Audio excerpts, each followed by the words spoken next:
Tuhan bersamamu. Inilah Injil suci menurut Yohanes.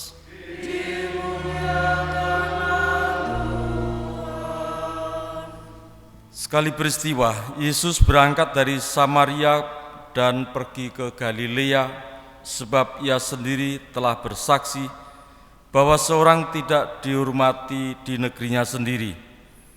Setelah Yesus tiba di Galilea, orang-orang Galilea pun menyambut dia, karena mereka telah melihat segala sesuatu yang dikerjakan Yesus di Yerusalem pada pesta itu, sebab mereka sendiri pun turut ke pesta itu. Maka Yesus kembali lagi ke Kana di Galilea, di mana ia membuat air menjadi anggur. Dan di Kapernaum ada seorang pegawai istana yang anaknya sedang sakit.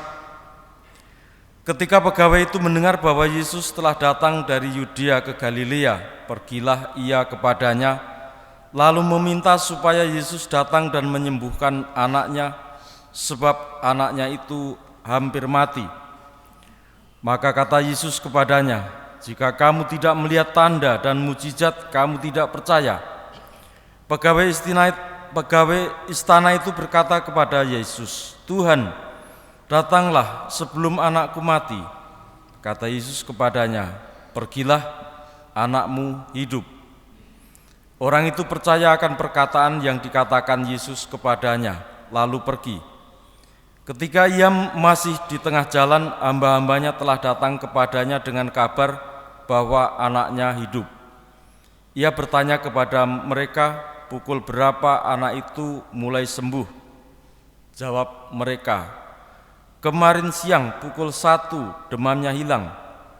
Maka teringatlah ayah itu bahwa pada saat itulah Yesus berkata kepadanya, "Anakmu hidup." Lalu ia pun percaya, ia dan seluruh keluarganya.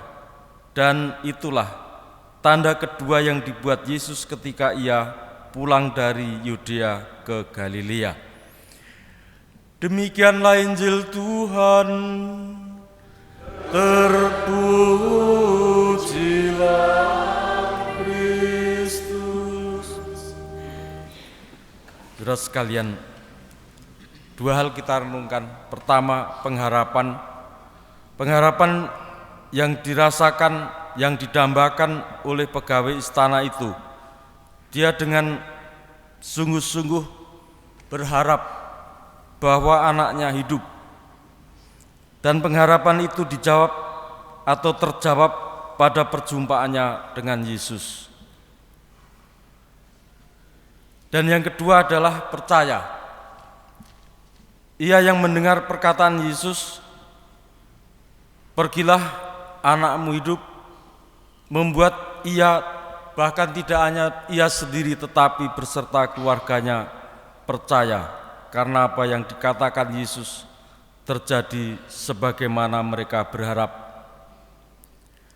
Dengan pengharapan dan keyakinan, kepercayaan yang dinyatakan, yang ditumpukan pada Yesus Kristus, membuat hidup keluarga itu sampai pada sukacita yang sebenarnya. Bapak saudara sekalian, kita juga berharap, sebagaimana dinyatakan oleh kitab Yesaya, tidak akan ada lagi tangis ataupun erangan, tetapi ada kegembiraan sukacita. Hidup kita tidak hanya untuk diri sendiri, tetapi juga untuk orang-orang di sekitar kita, untuk keluarga. Kita penuh pengharapan dan juga kita melandasinya dengan percaya. Untuk itu marilah kita mohon supaya kita semakin dimampukan dan dikuatkan dalam pengharapan dan percaya, agar dalam Yesus Kristus yang semakin kita dalami, yang semakin kita kenal dan kita renungkan, membawa kita pada persiapan perayaan Agung Paskah dengan sebaik-baiknya. Ia menyertai kita kini dan sepanjang masa. Amin.